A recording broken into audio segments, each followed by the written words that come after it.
Then let us look at what is the content which we need to show in any overall plot plan. Okay, so if you see this relative location of process and utility block, this is the major thing which is covered in overall plot plan.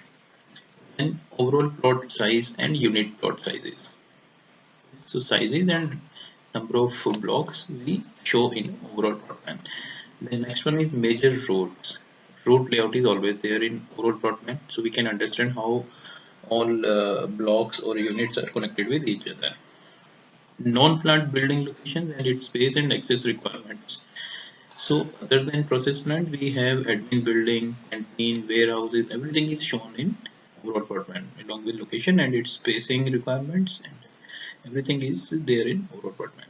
Then to start developing overall plan, we have to fix some data point and coordinate system, plant elevation, then geographical node and plant node both are shown.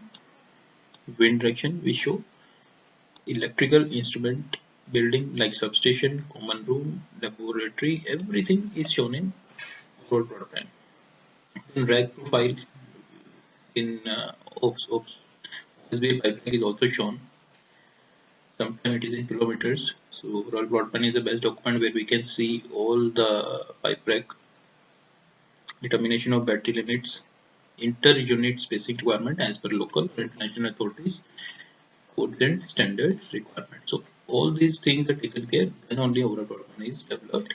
It is showing all these things. Okay, so these are the things which are shown in any of the overall plot plan.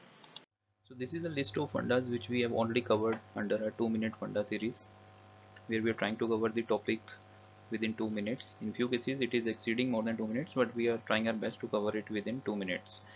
Okay, we have recently started this series under the same oil and gas funda knowledge sharing platform. Earlier we had covered our 14 topics along with 62 videos. Okay, now we have covered we have started this series 2-minute funda, and we have added more than 100 videos here. So into altogether we have more than 200 videos now. I'm sure you are watching it under standard and HD format along with the subtitles. Many more are on the way, so stay tuned. I'm sure you are enjoying the videos. So see you in the next part.